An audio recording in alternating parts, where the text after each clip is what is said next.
नमस्कार, आप देख रहे हैं न्यूज समय तक और मैं हूं आपके साथ अमन त्रिवेदी। आइए नजर डालते हैं आज की ताजा खबरों पर। संसद सत्र से पहले सदस्यों का हुआ फोटो सेशन। पीएम मोदी और राहुल गांधी भी हुए शामिल। सोनिया ने कहा महिला आरक्षण बिल कांग्रेस का है।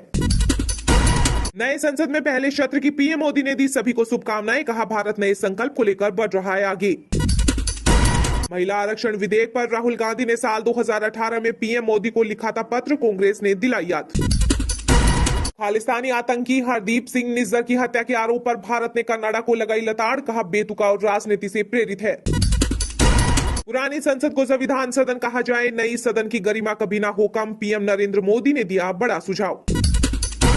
पुरानी संसद में स्वागत संबोधन में बोले लोकसभा स्पीकर ओम बिरला। कहा यह भवन आजादी का प्रतीक है। 75 साल में कई ऐतिहासिक पल आए। प्रधानमंत्री नरेंद्र मोदी ने कहा कि दुनिया आश्वस्त है, हम तीसरी सबसे बड़ी अर्थव्यवस्था बनेंगे।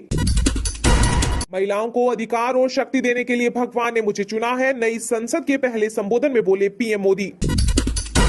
लोकसभा में पेश हुआ नारी शक्ति वंदन अधिनियम बिल। नए संसद में कांग्रेस ने अपना कहकर किया हंगामा। 15 साल होगी महिला आरक्षण की अवधि, लेकिन 2024 में नहीं होगा लागू। मेरा वहां दम घुटने लगता है, भाड़ में जाए। असदुद्दीन ओवैसी ने इंडिया गठबंधन पर बोला हमला। महाराष्ट्र विधानसभा स्पीकर से सुप्रीम कोर्ट ने कहा सीएम शिंदे और अन्य विधायकों की अयोग्यता के निर्णय पर तय हो समय सीमा। सूर्य मिशन में इसरो को मिली बड़ी सफलता। आदित्य L1 ने पृथ्वी को कहा अलविदा। 15 लाख किलोमीटर की यात्रा पर निकला। कनाडा को भारत ने उसी की जुबान में दिया जवाब। टॉप राजनयिक को किया निष्कासित। 5 दिन में देश छोड़ने का दिया आदेश। पुरानी संसद में मल्लिकार्जुन खड़गे का स्वागत संबोधन। नेहरू, पटेल और अंबेडकर को किया गया याद। डीएम के सांसद टीआर बालू ने तमिलनाडु के मंत्री उदयनिधि स्टालिन को दी सतर्क रहने की सलाह। कहा पूरा देश डीएम के यूथ विंग के अध्यक्ष से डरा हुआ है, सोच रहा है कि वो आगे क्या करेंगे। कांग्रेस पार्टी के सदस्य रहे ज्योतिरादित्य सिंधिया को पास आते देख सोनिया गांधी खिसक गई। दी बगल में बैठने की जगह सेंट्रल हॉल से रोचक तस्वीरें आई सामने। 22% आदिवासी वोटरों पर बीजेपी की नजर। 5 अक्टूबर को पीएम मोदी फिर आएंगे मध्य प्रदेश। पुरानी संसद में स्वागत संबोधन में बोले पीयूष गोयल। कहा अमृत काल में विकसित भारत का आधार बनेंगे। भारत चांद पर पहुंच गया और पाकिस्तान डॉलर की भीख मांगता फिर रहा। पूर्व प्रधानमंत्री नवाज शरीफ ने रोया अपना दुखड़ा। दिल्ली हाईकोर्ट का बड़ा फैसला। हर किसी को अपना जीवन साथी चुनने का हक है, चाहे वह किसी भी धर्म का हो। पुरानी संसद में स्वागत संबोधन। कांग्रेस नेता अधीर रंजन चौधरी बोले ऐतिहासिक घटना के साक्षी बनने जा रहे हैं। ओबीसी महिलाओं को भी मिले आरक्षण। राज्यसभा में कांग्रेस नेता मल्लिकार्जुन खड़गे ने की मांग। मेक इन इंडिया का हम लोगों ने भरपूर फायदा उठाया है। राज्यसभा में बोले पीएम मोदी। विदेश मंत्रालय ने पीएम ट्रूडो के आरोपों को बताया मनगढ़ंत और बेतुका। कहा भारत के दुश्मनों को पनाह दे रहा कनाडा। महिला आरक्षण बिल को लेकर राजस्थान के कांग्रेस नेता प्रताप खचरियावास ने किया बीजेपी पर कटाक्ष। बोले सोनिया गांधी का सपना पूरा होने जा रहा है। नए संसद के पहले भाषण में पीएम मोदी का ऐलान। महिला वंदन अधिनियम होगा महिला आरक्षण बिल का नया नाम। महिला आरक्षण बिल पर सपा अध्यक्ष अखिलेश यादव ने दी प्रतिक्रिया। बोले पीडीए की महिलाओं का आरक्षण निश्चित प्रतिशत रूप से स्पष्ट होना चाहिए। दिल्ली में नहाने कपड़े धोने के लिए सभी कैदियों को मिलेगा गर्म पानी। एलजी के आदेश पर अफसरों ने उठाए बड़े कदम। महिला आरक्षण बिल लोकसभा में पेश होने पर पीएम मोदी बोले सर्वसहमति से हो पास। नारी शक्ति की भागीदारी सुनिश्चित होगी। कभी सोचा है मोदी जी ने 10 साल क्यों इंतजार किया महिला आरक्षण बिल पर, बोले राज्यसभा सांसद कपिल सिब्बल। दिल्ली में एमसीडी के अस्पतालों का होगा कायाकल्प। महापौर सैली ओब्रॉय ने दी अहम जानकारी। मध्य प्रदेश में कांग्रेस की जन आक्रोश यात्रा हुई शुरू। पार्टी जनता से करेगी 11 वादे। राज्यसभा की कार्रवाई हुई स्थगित। पीएम मोदी ने कहा आज का दिन यादगार और ऐतिहासिक। बीजेपी ने कहा झारखंड के सीएम हेमंत सोरेन को ईडी की जांच का करना होगा सामना। लगाया पद और सत्ता के दुरुपयोग का आरोप। जब सदन में फाड़ दिया गया महिला आरक्षण बिल, ममता ने सपा सांसद का पकड़ा कॉलर। राजीव गांधी नरसिम्हा राव ने की थी विधेयक की पहल। नारी शक्ति वंदन अधिनियम बिल पर असदुद्दीन ओवैसी ने साफ किया रुख। बोले महिला आरक्षण बिल के अंदर मुस्लिम और अन्य पिछड़ा वर्ग के लिए रहे कोटा। बिहार में बीजेपी के प्रदेश अध्यक्ष सम्राट चौधरी ने दी सीएम नीतीश को चुनौती। बोले 24 घंटे में इस्तीफा देकर चुनाव की करें घोषणा। बीजेपी तैयार। महाराष्ट्र की सांसद नवनीत राणा ने महिला आरक्षण बिल को लेकर कहा कि जब भी इतिहास में महिलाओं के अधिकार की बात होगी तब मोदी जी का नाम जरूर आएगा। यूपी में भाजपा का विजय रथ रोकने की चाह में बने विपक्षी गठबंधन में 3 से 2 के फॉर्मूले की ओर बढ़ रही सपा, धर्मेंद्र यादव को मिल सकती है बड़ी जिम्मेदारी। हरियाणा में अपना जनाधार तराशने उतरेगी बसपा, पिछले चुनाव में मिले थे 7% वोट बैंक पर नजर। हिमाचल में बीजेपी नेता विपिन परमार ने सीएम सुक्खू पर कसा तंज, बोले उनके ग्रह कुछ ठीक नहीं लग रहे हैं, न जाने उन्होंने किस मुहूर्त में सत्ता की बागडोर संभाली है। हिमाचल विधानसभा में सरकारी प्रस्ताव, राज्य की आपदा को राष्ट्रीय आपदा घोषित करने की मांग। मध्य प्रदेश के पूर्व सीएम दिग्विजय सिंह का गंभीर आरोप, बोले बीजेपी चुनाव में लगा रही सरकार का पैसा। राजस्थान में नेता प्रतिपक्ष राजेंद्र राठौड़ का गहलोत सरकार पर हमला, बोले बेरोजगारों के नाम पर बनाई गई कल्ला कमेटी, रिपोर्ट अभी तक नहीं। कश्मीर में मारा गया लश्कर सरगना उज्जैर खान, शव भी हुआ बरामद, सर्च ऑपरेशन जारी। हिमाचल के नेता प्रतिपक्ष जयराम ठाकुर ने सुक्खू सरकार पर खड़े किए सवाल, कहा राज्य सरकार पूरा ठीकरा केंद्र सरकार पर फोड़ना चाह रही है, जो सरासर गलत है। छत्तीसगढ़ के बीजापुर में सीएम भूपेश बघेल ने किया गारमेंट फैक्ट्री का शुभारंभ, नक्सल पीड़ित महिलाओं को मिला रोजगार। दिल्ली की सरकारी स्कूलों में हफ्ते में 2 दिन चलेगी देशभक्ति पाठ्यक्रम की क्लास, 3 हिस्सों में बांटा गया कोर्स। हिमाचल के नेता प्रतिपक्ष जयराम ठाकुर ने सीएम सुक्खू के दावे को बताया झूठा, कहा आपदा पीड़ितों को तिरपाल तक नसीब नहीं। राजस्थान के सीएम अशोक गहलोत ने पूरा नहीं किया राहुल गांधी का वादा, कर्ज नहीं चुकाने पर किसानों की जमीन हुई कुर्क।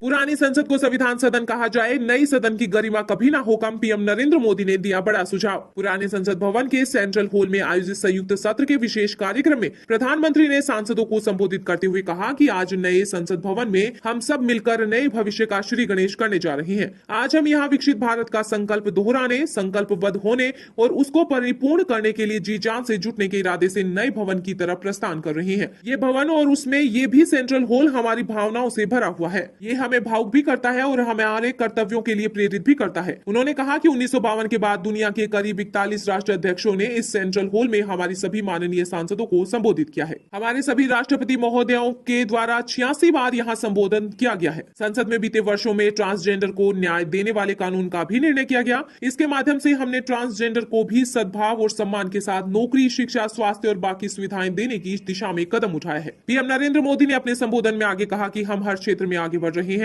आज हम यहाँ से विदाई लेकर नए संसद भवन में जा रहे हैं और ये शुभ है कि गणेश चतुर्थी के दिन बैठ रही हैं। उपराष्ट्रपति जी और लोकसभा अध्यक्ष जी, आपसे एक प्रार्थना और सुझाव है कि जब नए संसद भवन में जा रही हैं तो उसकी गरिमा कभी कम नहीं होनी चाहिए। इसे पुरानी संसद भवन कहकर न छोड़ दें। इसे संविधान सदन के रूप में जाना जाए ताकि ये हमारी जीवन प्रेरणा बनी रहे। इसलिए भावी पीढ़ी को ये तोहफा देने का मौका भी हमें नहीं जाने देना चाहिए। पीएम मोदी ने आगे कहा कि हमें अपने युवाओं के टैलेंट पर भरोसा है। जितनी ज्यादा हम स्किल टैलेंट पर बल देंगे उतना दुनिया में हमारा डंका बजा है। दुनिया की नजर भारत के युवाओं पर है। गति तेज होगी तो परिणाम भी तेज होंगे। हमें सही समय पर सही फैसले भी लेने होंगे। हमें देश के एस्पिरेशन के लिए हिम्मत के साथ नए निर्णय करने होंगे। विश्व के बाजार में हमारा हर कारोबार पहुंचे, यह समय की मांग है। चंद्रयान 3 की सफलता के बाद देश के युवाओं में विज्ञान के प्रति रुचि बढ़ रही है। सामाजिक न्याय हमारी पहली शर्त है। इसकी चर्चा हमें व्यापक रूप से करनी होगी। लोकसभा में पेश हुआ नारी शक्ति वंदन अधिनियम बिल। नए संसद में कांग्रेस ने अपना कहकर किया हंगामा। 15 साल होगी महिला आरक्षण की अवधि, लेकिन 2024 में नहीं होगा लागू। महिला आरक्षण बिल को नई संसद में पेश कर दिया गया है। केंद्रीय कानून मंत्री अर्जुन राम मेघवाल ने लोकसभा में महिला आरक्षण बिल को पेश किया। महिला आरक्षण बिल का नाम नारी शक्ति वंदन अधिनियम बिल है। महिला आरक्षण बिल पर सभी दल एक साथ नजर आ रहे हैं। ऐसे में इस बिल के आसानी से दोनों सदनों में पास होने की उम्मीद है। इस बिल के कानून बनने के बाद महिलाओं को लोकसभा और राज्यसभाओं की 33% सीटों पर आरक्षण मिलेगा। दरअसल सोमवार शाम केंद्रीय मंत्रिमंडल की बैठक हुई, जिसमें महिला आरक्षण बिल को लेकर चर्चा की गई। केंद्रीय मंत्रिमंडल की तरफ से इस बिल को मंजूरी मिल चुकी है। हाल ही में आयोजित हुई सर्वदलीय बैठक में भी सभी दलों ने महिला आरक्षण बिल को लेकर सहमति जताई थी। कांग्रेस ने कहा था कि पार्टी की तरफ से लंबे समय से मांग की जा रही थी, महिला आरक्षण लागू किया जाए। हम केंद्रीय मंत्रिमंडल के फैसले की खबर का स्वागत करते हैं। इसके बाद दोस्तों अगली बड़ी खबर, आदिवासी बच्चों के लिए साफ खाने का इंतजाम भी नहीं कर पा रही सरकार, कमलनाथ का सीएम शिवराज पर हमला। जी हां दोस्तों, मध्य प्रदेश के जबलपुर शहर में सरकारी ट्राइबल हॉस्टल में 100 से ज्यादा बच्चों के बीमार होने के मामले में पीसीसी चीफ कमलनाथ ने सरकार को जमकर घेरा। कमलनाथ ने मुख्यमंत्री शिवराज सिंह चौहान से सवाल किया कि आदिवासी समाज के बच्चों के साफ सुथरे भोजन का प्रबंध भी आखिर उनकी सरकार क्यों नहीं कर पा रही है। इस मामले में प्रशासनिक लापरवाही की बात भी कही जा रही है। घटना के 24 घंटे बाद भी प्रशासन ने इस मामले में किसी पर जिम्मेदारी फिक्स नहीं की है, केवल दूसरी खाने का सैंपल लेकर जांच करने की बात कही जा रही है। इसके बाद दोस्तों अगली बड़ी खबर, हाईकोर्ट बोला सरकार सोशल मीडिया इस्तेमाल की उम्र तय करे, बच्चों को लत लग लग रही इंटरनेट से दिमाग को भ्रष्ट करने वाली चीजें भी हटाएं। जी हां दोस्तों, कर्नाटक हाईकोर्ट ने 19 सितंबर को कहा कि सरकार सोशल मीडिया पर इस्तेमाल करने के लिए उम्र तय करे। कोर्ट ने कहा कि सोशल मीडिया का इस्तेमाल करना अच्छी बात है, लेकिन आजकल स्कूल जाने वाले बच्चे इसके आदी हो रहे हैं। ऐसे में सोशल मीडिया इस्तेमाल करने की उम्र तय होना वरदान साबित होगी। कोर्ट ने कहा कि 17 या 18 साल की उम्र के युवा सोशल मीडिया पर खूब इस्तेमाल करते हैं, लेकिन क्या उनमें देश के हित अहित पर फैसला लेने की मैच्योरिटी है? न केवल सोशल मीडिया से बल्कि इंटरनेट से ऐसी चीजें हटाई जानी चाहिए जो दिमाग को भ्रष्ट करती है। सरकार को इस बारे में विचार करना चाहिए। इसके बाद दोस्तों अगली बड़ी खबर, 2024 का लोकसभा चुनाव लड़ेंगे प्रशांत किशोर, किया बड़ा ऐलान, बताया जन स्वराज का प्लान भी। जी हां दोस्तों, बीते करीब एक साल से अपनी जन स्वराज पद यात्रा को लेकर बिहार के अलग अलग जिलों में पैदल यात्रा कर रहे प्रशांत किशोर इन दिनों मुजफ्फरपुर जिले में है। मुजफ्फरपुर के अलग अलग क्षेत्रों में वो लगातार पद यात्रा कर रहे हैं और लोगों से मिल रहे हैं। मंगलवार को मुजफ्फरपुर में जन स्वराज पद यात्रा के सूत्रधार प्रशांत किशोर ने मीडिया संवाद के दौरान लोकसभा चुनाव 2024 में खुद के चुनाव लड़ने की बात को लेकर बड़ा बयान दे दिया। उन्होंने कहा कि अगर प्रशांत किशोर नेताओं और दलों को सलाह देकर जिता सकते हैं तो भरोसा रखिए, बिहार की जनता को भी जिता सकता हूं। इस पूरे अभियान में यह कहा जा रहा है कि जनता के बीच से ऐसे लोगों को ढूंढकर निकालेंगे और उनके साथ अपनी पूरी शक्ति, बुद्धि और संसाधन लगाएंगे और उनको जिता कर लाएंगे। प्रशांत किशोर ने कहा कि जब कोई ईमानदार व्यक्ति जीत कर आएगा तभी स्थिति में सुधार आएगा। इसके बाद दोस्तों अगली बड़ी खबर, मानहानि मामले में राजस्थान के सीएम अशोक गहलोत को बड़ा झटका, रावत रेवेन्यू कोर्ट ने खारिज की याचिका। जी हां दोस्तों, राजस्थान के मुख्यमंत्री अशोक गहलोत को दिल्ली की रावत रेवेन्यू कोर्ट ने झटका दिया है। केंद्रीय मंत्री गजेंद्र सिंह शेखावत के मानहानि मामले में खुद को आरोप मुक्त करने की मांग वाली याचिका को कोर्ट ने मंगलवार को खारिज कर दिया। अब इस मामले में आगे की सुनवाई 25 और 26 सितंबर को की जाएगी। गहलोत की याचिका खारिज होने के मतलब है कि दोस्तों अब उन पर मानहानि का मुकदमा चलेगा। इससे पहले शनिवार को दिल्ली की अदालत ने गहलोत को ट्रायल कोर्ट में वीडियो कॉन्फ्रेंसिंग के जरिए पेश होने की राहत बरकरार रखी थी। सुनवाई के दौरान कोर्ट ने मुख्यमंत्री गहलोत को राहत देते हुए 14 अक्टूबर तक अंतरिम सुनवाई की तारीख बढ़ा दी थी। साथ ही केंद्रीय मंत्री गजेंद्र शेखावत से अगली सुनवाई में अपना पक्ष रखने के लिए कहा है। इससे पहले सेशन कोर्ट ने 16 सितंबर तक वीडियो कॉन्फ्रेंसिंग के जरिए कोर्ट में पेश होने की अंतरिम राहत दी थी। इसके बाद दोस्तों अगली बड़ी खबर, सिंधिया को सोनिया गांधी ने दी बगल में बैठने की जगह, संसद भवन से सामने आई रोचक तस्वीर। जी हां दोस्तों, देश को नया संसद भवन मिल गया है। गणेश चतुर्थी के शुभ अवसर पर नए संसद भवन में विशेष सत्र के दूसरे दिन की कार्यवाही हुई। इससे पहले पुराने संसद भवन में सोमवार को सत्र का आगाज हुआ। इस दौरान तमाम तस्वीरें सामने आई, लेकिन एक तस्वीर पर लगभग हर किसी की नजर ठहर गई और वह तस्वीर थी कांग्रेस संसदीय दल की अध्यक्ष सोनिया गांधी के पास बैठे केंद्रीय मंत्री ज्योतिरादित्य सिंधिया की। दरअसल लोकसभा और राज्यसभा की आखिरी बैठक के साथ साथ पुराने संसद भवन से औपचारिक निकास के उपलक्ष्य में एक समारोह आयोजित किया गया था। इस दौरान पुराने संसद भवन के सेंट्रल हॉल में सभी सांसद मौजूद थे। इस दौरान कांग्रेस की पूर्व अध्यक्ष सोनिया गांधी और केंद्रीय मंत्री ज्योतिरादित्य सिंधिया साथ बैठे देखे गए। संसद भवन के सेंट्रल हॉल में आयोजित एक समारोह की शुरुआत से पहले केंद्रीय मंत्री ज्योतिरादित्य सिंधिया आगे की तरफ आए और आगे की पंक्ति में बैठी कांग्रेस संसदीय दल की अध्यक्ष सोनिया गांधी का अभिनंदन किया। बीजेपी नेता सिंधिया कुछ देर तक वहीं खड़े होकर सोनिया गांधी समेत उनके बगल में बैठे लोकसभा में कांग्रेस के नेता अधीर रंजन चौधरी और कांग्रेस अध्यक्ष मल्लिकार्जुन खड़गे से बात करते रहे। थोड़ी देर बाद सिंधिया दूसरी पंक्ति की अगली सीट पर जाकर बैठ गए। हालांकि कार्यक्रम शुरू होने से पहले ही सोनिया गांधी के साथ बैठे चौधरी और कांग्रेस प्रमुख मल्लिकार्जुन खड़गे मंच पर चले गए थे।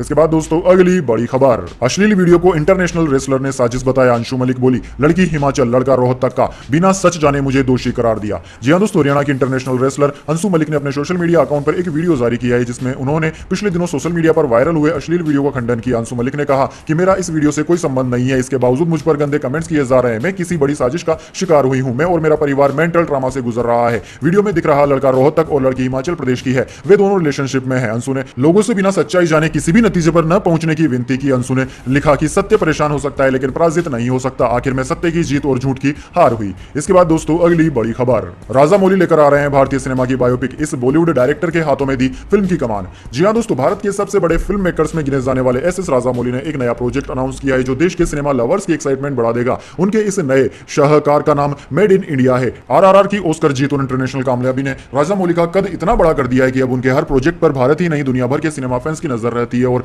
मेड इन इंडिया वो प्रोजेक्ट लग रहा है जो भारतीय सिनेमा की चमक को दुनिया के सामने रखने की कोशिश है। दरअसल दोस्तों सोमवार को यह जानकारी सामने आई कि राजा मौली एक नया प्रोजेक्ट प्रेजेंट करने वाले हैं जो भारत में सिनेमा की शुरुआत और इसके शुरुआती दिनों की कहानी को बड़े पर्दे पर लाएगा। रिपोर्ट्स में बताया गया है कि इस फिल्म को राजा मौली खुद ही डायरेक्ट कर रहे हैं, लेकिन इस फिल्म का स्केल उतना ही ग्रैंड यानी कि बड़ा होगा जो हम राजा मौली की फिल्मों में अब तक देखते आए हैं। अब राजा मौली ने ऑफिशियल अनाउंसमेंट में रिवील किया है कि इस नए प्रोजेक्ट का नाम मेड इन इंडिया है। इसके बाद दोस्तों अगली बड़ी खबर, लॉरेंस को गैंगस्टर या आतंकी कहने पर घोर आपत्ति। गुजरात कोर्ट में कहा उसके खिलाफ पुख्ता सबूत नहीं, एनआईए को निर्देश देने की मांग। जी हां दोस्तों, पंजाबी गायक सिद्धू मूसेवाला हत्याकांड, ड्रग्स तस्करी व अन्य कई मामलों में जेल में बंद गैंगस्टर लॉरेंस को उसे आतंकवादी या गैंगस्टर कहने से आपत्ति है। लॉरेंस ने गुजरात की विशेष कोर्ट में याचिका दायर कर नेशनल इन्वेस्टिगेशन एजेंसी एनआईए को कागजों में बिना ठोस सबूत के उसके नाम के आगे आतंकवादी या गैंगस्टर शब्दों के इस्तेमाल से परहेज करने का निर्देश देने की मांग रखी है। याचिका पर स्थानीय विशेष न्यायाधीश के.एम. सोजित्रा की कोर्ट ने एनआईए से जवाब मांगा है। इस मामले की सुनवाई के लिए 22 सितंबर की डेट निर्धारित की गई है। दोस्तों आपकी जानकारी के लिए बता दें कि 2022 में गुजरात तट पर एक नाव से नशे की बरामदगी नामजदगी के मामले में पुलिस रिमांड खत्म होने के बाद कोर्ट ने लॉरेंस को न्यायिक हिरासत में भेजा है। लॉरेंस के वकील